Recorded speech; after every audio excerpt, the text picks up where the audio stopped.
all three of the wood chip wagons are full up with wood chips.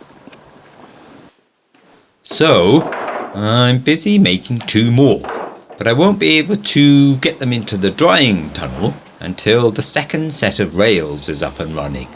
And that means adding another set of points into the existing track. I could put them up by the tunnel, but I'm thinking one day I'll need to extend that tunnel to dry more chips. So I may as well start further away, even though it's going to be a lot more work. I have lots of room, so the new points will be made with a single blade, nearly the same as the first points I made, but much better, much better. These ones will be so smooth and so simple to make, you could make them too. Just watch this. There are just 2 main parts to make, the blade and the frog. The blade is just a piece of angle iron. This is 2.2 meters long, about 7 feet. I welded on a pin.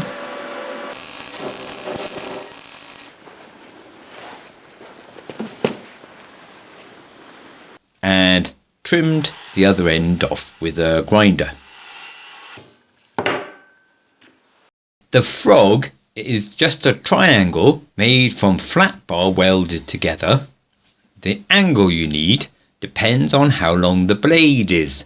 The longer the blade, the smaller the angle you need. In this case, I need 10 degrees. This is my ancient bevel gauge. It was made very crudely in oak at least 100 years ago, I'd say, and I like it a lot. I use it to set the angle before I weld anything.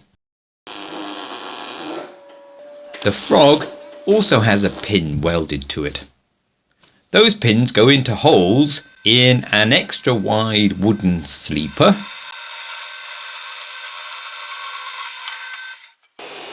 I lined the holes with pipe to stop any wear in the wood.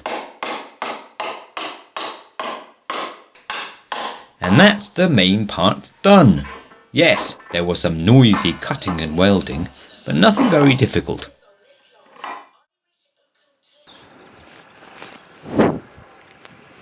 Back out in the field, where the hairy monsters live, I removed a whole length of existing track just by taking out small bolts, so I can figure out the best place for the points to be. Using flat bar steel for the tracks means it's all reusable and interchangeable, and above all cheap. Everything about this railway has to be cheap, but it's coming along very nicely anyway.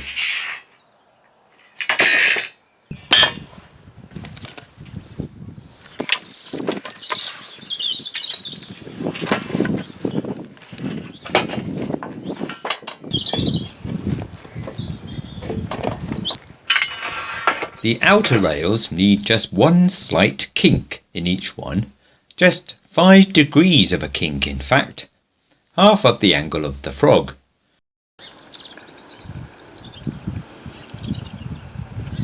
I drilled a hole in the bar to make sure it bent in the right place, but next time I think I'll drill 2 smaller ones instead, one above the other. These things I'm using seem to have many names. My favourite is F-bars, so that's what I'm calling them, F-bars. This little 5-degree bend is all the train will have to cope with. There are no other kinks in the points at all. That's why they're so smooth. And that's it. That's the points laid out. Not difficult at all. I just have to fix them down in the right place. That's done with more pegs and bolts, and some longer sleepers too, of course.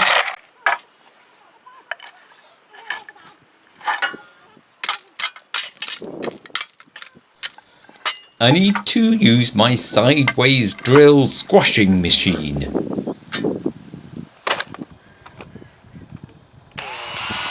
To make more holes in the bar. Sometimes with some help from Gulliver.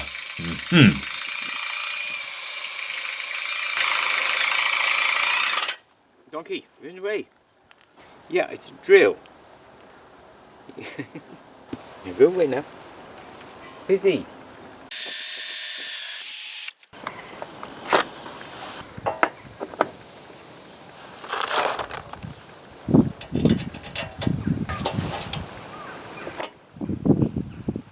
Most of my pipe pegs are short, but I'm using a couple of longer ones too to make sure nothing moves about.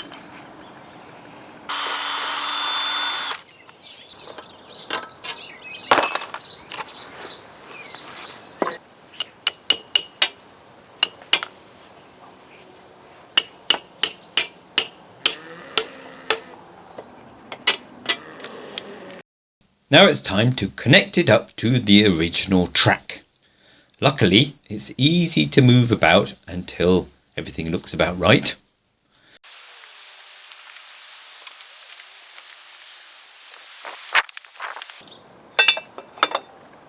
I'm using simple fish plates to connect up the different rails, and that went well.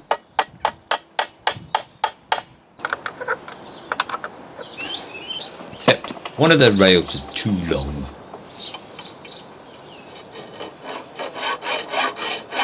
At times like these, a person might appreciate a cordless angle grinder.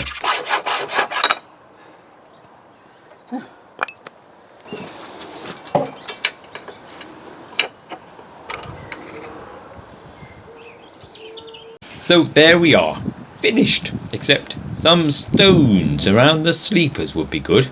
If only I had some sort of stone carrying wagon. Oh look, there's one.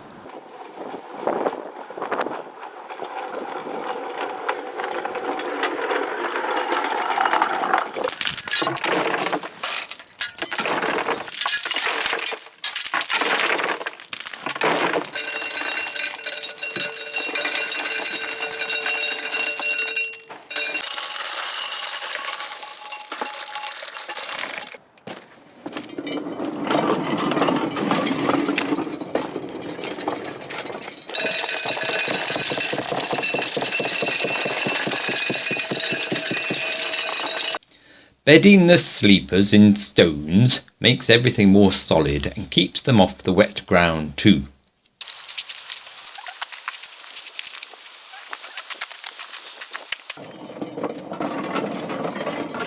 Oh, so smooth!